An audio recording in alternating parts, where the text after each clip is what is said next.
दोस्तों, स्वागत है आपका आपके अपने यूट्यूब चैनल सिविलाइज्ड शिक्षा पर।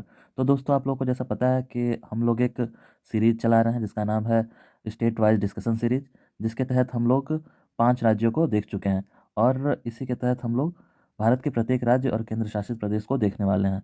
तो जिसमें से आज छठा राज्य मध्य प्रदेश को लिया है और हम लोग एक क्रम से सटे सटे राज्य को देखते हुए, जो आपस में सटे हुए हैं उनको देखते हुए आगे की ओर बढ़ रहे हैं। तो पिछला हमने बिहार डिस्कस किया था, आज हम लोग मध्य प्रदेश राज्य डिस्कस करेंगे। तो सबसे पहले इसका भौगोलिक परिचय देख लेते हैं। देश के 5 राज्यों उत्तर प्रदेश, राजस्थान, गुजरात, महाराष्ट्र और छत्तीसगढ़ से इसकी सीमा मिलती है। जो भारत के 5 राज्य हैं, उत्तर प्रदेश, राजस्थान, गुजरात, महाराष्ट्र और छत्तीसगढ़ से यह अपनी सीमा बनाती है। देश के इस दूसरे बड़े राज्य, जो ये देश का दूसरा बड़ा राज्य है मध्य प्रदेश, पहला बड़ा राज्य सबसे बड़ा राज्य आप लोग कमेंट कीजिए, अभी मैं लास्ट में बता भी दूंगा। और दूसरा बड़ा राज्य मध्य प्रदेश ही है। तो इसमें विंध्यान पर्वत के दक्षिण में प्रायद्वीपीय भारत स्थित है। जो विंध्यान पर्वत है उसके दक्षिण में प्रायद्वीपीय भारत में स्थित है। ये जो मध्य प्रदेश है, जो कि क्षेत्रफल की दृष्टि से दूसरा सबसे बड़ा राज्य है, वह विंध्यान पर्वत जो है उसके दक्षिण में और प्रायद्वीपीय भारत में स्थित है। जो प्रायद्वीपीय भारत पुराना काफ़ी गोंडवाना लैंड का हिस्सा है, उस प्रायद्वीपीय भारत में यह मध्य प्रदेश स्थित है। यहाँ साधारणतः ऊंचे नीचे पठार और नदियों के मैदान ही प्रमुख स्थलाकृतियाँ हैं। यहाँ पर काफ़ी पठार हैं और पहाड़ी हैं और कुछ नदियों के मैदान भी यहाँ की प्रमुख स्थलाकृतियाँ हैं। सोन चंबल क्षेत्र के उत्तर में मध्य उच्च प्रदेश है, जो दक्कन ट्रैप, विंध्यन शैल समूह तथा ग्रेनाइट नीस का बना हुआ है। इसके पूर्वी किनारे पर प्रपाती कगार है। जल एकदम खड़े ढाल पर नीचे गिरता है तो उसको प्रपाती कगार कहते हैं, जो पश्चिम से पूर्व की ओर क्रमशः विंध्याचल, मंडोर एवं कैमूर की श्रेणियों के नाम से पुकारे जाते हैं। देश के मध्य में स्थित होने के कारण महाद्वीपीय प्रभाव विशेष रूप से उत्तरी भाग में दृष्टिगत होने लगता है। नर्मदा और ताप्ती यहीं से बहती हुई अरब सागर में गिरती हैं। नर्मदा और जो ताप्ती नदी है वह यहीं से बहती हुई अपनी घाटियों में बहती है और जाकर अरब सागर से मिल जाती है पश्चिम की ओर। सतपुड़ा श्रेणी इन दो नदियों के बीच जल विभाजक की कार्य करती है। जल विभाजक मतलब इनके जलों को बांटती है। जो सतपुड़ा श्रेणी है वो नर्मदा और तापी के नदियों के बीच जो जल विभाजक का काम करती है, मतलब आपस में ये दोनों नदियाँ मिल नहीं पाती हैं। इसी की वजह से जो सतपुड़ा पर्वत है उसकी वजह से ये दोनों नदियाँ घाटी, एक रिफ्ट घाटी हैं। ये दोनों नदियाँ जो घाटियाँ बनाती हैं वो रिफ्ट घाटी हैं। जो सतपुड़ा पर्वत श्रेणी है उसकी सबसे ऊंची चोटी धूपगढ़ है, जिसकी ऊंचाई 1350 मीटर है। यह महादेव श्रेणी में स्थित है। जो सतपुड़ा की महादेव श्रेणी है उसमें धूपगढ़, जो सबसे ऊंची चोटी है धूपगढ़, वो स्थित है। जैसे सतपुड़ा के 2-3 श्रेणियाँ हैं, तो उसमें जो महादेव श्रेणी है उस पर स्थित है जो सर्वाधिक ऊंची चोटी धूपगढ़। बघेलखंड सोन तथा महानदी के बीच जल विभाजक का कार्य करती है। जो बघेलखंड है वह सोन नदी और महानदी के बीच जल विभाजक का कार्य करती है, जैसे उनको बांटती है। सामान्य परिचय देख लेते हैं, कुल क्षेत्रफल देख लेते हैं। 3,08,252 वर्ग किलोमीटर इसका दूसरा स्थान है क्षेत्रफल की दृष्टि से। पहले पर कौन सा राज्य है ये आप लोग कमेंट में बताएं। राजधानी भोपाल है, मुख्य भाषा हिंदी बोली जाती है। कुल जिले जो है वो 52 जिले हैं। उच्च न्यायालय जबलपुर में है और विधानमंडल एक सदनीय है। इसमें केवल विधानसभा है, विधान परिषद का अभाव है। तो विधानसभा में कुल 230 सीटें हैं, लोकसभा में 29 सीटें, राज्यसभा में 11 सीटें हैं। वृक्ष बरगद, बनियान का वृक्ष राजकीय वृक्ष है इनका। जो राजकीय पशु है वह दलदली हिरण, स्वैम्प डियर या बारहसिंघा इसी को कहते हैं। जो राजकीय पक्षी है उसे सुल्ताना बुलबुल भी कहते हैं, दूधराज भी कहते हैं। जो राजकीय पुष्प है वो पलाश है, सेक्रेड ट्री। नेक्स्ट देख लेते हैं जनगणना 2011 एवं इसके जनंकी गुण देख लेते हैं इस राज्य के। तो कुल जनसंख्या 7,26,26,809 है। पुरुषों की संख्या 3,76,12,306 और महिलाओं की संख्या 3,50,12,14,503। जनसंख्या घनत्व 236 है। जनसंख्या दशकीय वृद्धि दर 20.3% है। ग्रामीण जनसंख्या 72.4%, जो कि 5,25,57,404 है। और शहरी जनसंख्या 27.6%, जो कि 2,69,405 है। लिंगानुपात 931/1000 है, मतलब 1000 पुरुषों पर 931 महिलाएं। तो शिशु लिंगानुपात देख लेते हैं। शिशु लिंगानुपात 918/1000 है। 1000 जो मेल शिशु हैं उन पर 918 फीमेल शिशु हैं। उसके बाद साक्षरता दर 69.3 69.3% है। पुरुषों में साक्षरता दर 78.7% है और महिलाओं में साक्षरता दर 59.2% है। कुल अनुसूचित जाति जनसंख्या 1,42,42,320 है, जो कि मध्य प्रदेश की कुल आबादी का 15.6% है।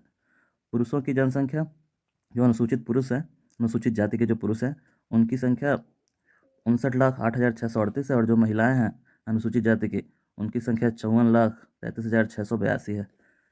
कुल अनुसूचित जनजाति जनसंख्या 1,53,16,784 है, जो कि मध्य प्रदेश की कुल आबादी का 21.1% है। पुरुष 77,19,404 और महिलाएं 75,97,380 हैं। कला और संस्कृति देख लेते हैं। तो लोक चित्रकला इनका चित्रावन, मंडाना, साक्षी, थापा, पिथौरा चित्रकला। लोक शिल्प देख लेते हैं। धातु शिल्प, भारीवा शिल्प, इसी को धातु शिल्प को ही भारीवा शिल्प कहते हैं, महेश्वरी साड़ी, पत्थर शिल्प आदि। नेक्स्ट लोक संगीत। जो लोक संगीत है उसमें देखते हैं रेलो, गुंगिंग, लेजा, चैतपाराह और धानकुल। लोक नृत्य कर्मा, जवारा, तेरताली, लेहांगी, अहिरी, बरेदी, ध्रुम नृत्य, मटकी नृत्य, गिरिदा नृत्य, फूलपत्ती नृत्य। जो त्यौहार मनाए जाते हैं कालिदास समारोह, खजुराहो नृत्य उत्सव, भागोरिया जनजाति उत्सव, मालवा उत्सव, तानसेन संगीत उत्सव और निमार उत्सव। जो अन्य महत्वपूर्ण तथ्य हैं वो देख लेते हैं। जनजातियाँ भील, लंबाड़ी, बंजारा, गोंड, मुरिया, बिहन, हार्न। मुख्य खाद्यान्न फसलें हैं उनको देखते हैं। गेहूँ, चावल, ज्वार, मक्का, बाजरा, चना और तिलहन। जो व्यापारिक फसलें हैं जिनका व्यापार ज़्यादा होता है सोयाबीन, कपास, गन्ना, तंबाकू, अफीम, सन। सोयाबीन उत्पादन में राज्य का देश में प्रथम स्थान है। सोयाबीन उत्पादन में राज्य का प्रथम स्थान है। भारत में सर्वाधिक अफीम उत्पादन वाला जिला मंदसौर है। जहाँ सबसे ज़्यादा अफीम उत्पादन होता है वह जिला मंदसौर है। खनिज संसाधन देख लेते हैं। मध्य प्रदेश एक समृद्धशाली राज्य है और यह देश के 8 खनिज संपन्न राज्यों में शामिल है। मध्य प्रदेश में सबसे प्रमुख खनिज कोयला है। कोयले के बाद घटते क्रम में चूना, पत्थर, तांबा, लोहा और मैग्नीज का उत्पादन होता है। प्रमुख उद्योग क्या हैं? तो प्रमुख उद्योग हैं सूती वस्त्र उद्योग, प्रदेश का सबसे बड़ा भाग है सूती वस्त्र उद्योग का। कृत्रिम रेशे, चीनी, जूट, वनस्पति घी, कागज, बीड़ी, लाख, कत्था, सीमेंट। देश में हीरा का मध्य प्रदेश एकमात्र उत्पादक राज्य है। पन्ना, पन्ना से हीरे काफ़ी उत्पादित होते हैं। एक अकेला राज्य है जहाँ हीरे का उत्पादन होता है। भारत का एक अकेला राज्य जहाँ हीरे का उत्पादन होता है। नेक्स्ट इनका भौगोलिक मानचित्र देख लेते हैं। तो यहाँ पर बहुत सारे आपको पहाड़ी और पठार देखने को मिलेंगे। पहले नदियों को देखते हैं। तो बनास नदी है, इधर चंबल नदी, फिर पार्वती नदी, पुनासा, काली सिंध, नेवाई, बेतवा, धसाने, सोनार। इधर यमुना जा रही है, महानंदा, ये गंगा है, इधर नर्मदा और ताप्ती नदी। अब इधर देखते हैं तो इसके जो पठार हैं, कुछ पठार और कुछ घाटियाँ हैं, कुछ पहाड़ी हैं। तो ये शिवपुर पठार, कूनो घाटी, कंजरदा घाटी, कंजरदा पठार, कौंतिल पठार, सोंदवाड़ा पठार, मथवार पहाड़ी, बरवानी पहाड़ी, आसिरगढ़ पहाड़ी, नर्मदा घाटी जो घाटी बना के जा रही है उसे नर्मदा घाटी, बैतूल पठार, कोहन पठार, कुकराल पठार, छिंदवाड़ा, महादेव पहाड़ी, कैमूर की पहाड़ियाँ, रीवा पठार, भांडेर पठार, इधर विंध्याचल श्रेणी है, फिर इधर बीना पठार, सागर पठार, खिदीवाड़ा पठार, बिजवाड़ पठार। तो बहुत सारे पठार और पर्वत इधर देखने को मिलेंगे। जो इसकी सीमाएं हैं, जो हमने पहले भी देखा था कि जो 5 राज्यों से ये सीमाएं बनाता है मध्य प्रदेश, तो उसमें सबसे इधर देख लेते हैं। पूर्व में छत्तीसगढ़ से सीमा बना रहा है, इधर पश्चिम में गुजरात से, फिर ये दक्षिण में महाराष्ट्र से और उत्तर पूर्व में उत्तर प्रदेश से और उत्तर पश्चिम में राजस्थान से सीमा बना रहा है। तो इसको आप लोगों ने देख लिया। अब नेक्स्ट चलते हैं, राजनीतिक मानचित्र देख लेते हैं। तो राजनीतिक मानचित्र ये रहा और इसमें कुछ डेटा देख लेते हैं। जैसे छिंदवाड़ा सबसे बड़ा जिला है क्षेत्रफल की दृष्टि से, और इंदौर सबसे बड़ा शहर है क्षेत्रफल की दृष्टि से, सबसे बड़ा शहर है क्षेत्रफल की दृष्टि से। और कुछ और जैसे जो पूर्व की ओर जो ज़िला है इनका वो सिंगरौली है, और जो पश्चिम की ओर ज़िला है अलीराजपुर है, उत्तर की ओर ज़िला जो है मुरैना है, और दक्षिण की ओर बुरहानपुर। तो ये चारों अपने पूर्व पश्चिम उत्तर दक्षिण में सीमाओं पर जो ज़िले थे उनको देख लिया हमने। और कुछ ऐसे ज़िलों को देख लेते हैं, जैसे मंदसौर है, रतलाम है, झाबुआ, देवास, विदिशा, सागर, छतरपुर, पन्ना, सतना, यहीं से हीरे का उत्पादन होता है पन्ना से। उसके बाद इधर हो गया आपका मांडला, सिवनी, और बैतूल, होशंगाबाद, रायसेन, शिवपुर, दतिया, मुरैना, ग्वालियर।